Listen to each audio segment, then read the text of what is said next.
Hello, আসসালামু আলাইকুম বন্ধুরা, সবাই কেমন আছেন?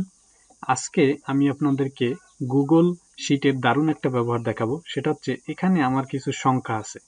তো এই সংখ্যাগুলোকে আমি বাংলায় যেটাকে বলে কথায় প্রকাশ, অর্থাৎ এখানে দেওয়া আছে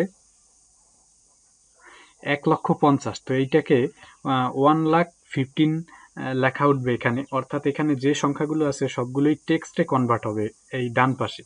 তো এখন এক্সেলে দুঃখিত, গুগল শিটে সাধারণত এর কোনো ফর্মুলা নেই। এর জন্য আমাদেরকে একটা এক্সটেনশন অ্যাড করতে হবে। তো এক্সটেনশন অর্থাৎ অ্যাড অনস। তো আমি এখান থেকে এক্সটেনশনে ক্লিক করার পরে অ্যাড অনসে ক্লিক করি, এরপরে গেট অ্যাড অনসে ক্লিক করি। গেট অ্যাড অনসে ক্লিক করার পরে আমাদের সামনে একটু অপেক্ষা করার পরে এই যে আমাদের সামনে উইন্ডোটা চলে আসছে। তো আমরা এখানে লিখব নাম্বার টেক্সট। তো আমরা নাম্বার টেক্সট লিখে সার্চ দেওয়ার পরে আমাদের সামনে অনেকগুলো অপশন আসবে। তো আমরা এখান থেকে এইটাকে সিলেক্ট করে নেব। এটাকে সিলেক্ট করে নেওয়ার পরে এখান থেকে আমরা এটাকে ইনস্টল করে নেব।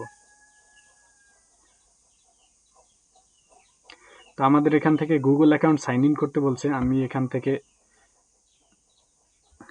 কন্টিনিউ করে দেব। তারপর আমি এখান থেকে অ্যালাউ করে দেব। একটু সময় অপেক্ষা করলে আমরা দেখতে পাবো যে আমাদের সামনে গুগল অ্যাড অনস যে আমাদের সামনে ওপেন হয়ে গেছে। তো বন্ধুরা দেখতেই পাচ্ছেন আমাদের সামনে কিন্তু এই যে এক্সটেনশন অ্যাড হয়ে গেছে। তো আমি এখান থেকে ডান করে দিচ্ছি। ডান করে দেওয়ার পরে আমি এখান থেকে একটু বেরিয়ে যাই।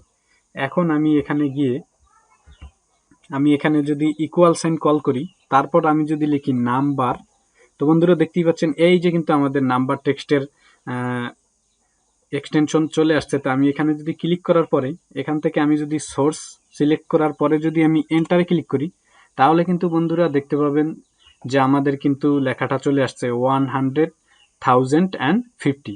এখন আমি যদি এখান থেকে একটু মাউস ড্র্যাগ করে আমাদের যে পর্যন্ত আছে সেই পর্যন্ত নিয়ে যাই, তাহলে কিন্তু দেখতে পাবেন যে খুব সুন্দরভাবে কিন্তু আমাদের টেক্সটটা কিন্তু চলে আসছে, অর্থাৎ আমাদের সংখ্যাটা কিন্তু নাম্বারটা কিন্তু টেক্সটে কনভার্ট হয়ে গেছে। তো চাইলে কিন্তু আমরা এভাবে আমাদের এই অ্যাড অনসের মাধ্যমে কিন্তু আমরা নাম্বার টু টেক্সট করতে পারি আমাদের গুগল শিটে।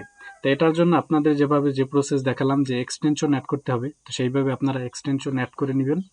তো এটা খুবই দারুণ একটা ট্রিক ছিল। তো অবশ্যই ভিডিওতে লাইক করবেন এবং বেশি বেশি শেয়ার করবেন আমাদের চ্যানেলে এই ধরনের ভিডিওগুলো আরও পেতে চাইলে। ধন্যবাদ সবাইকে।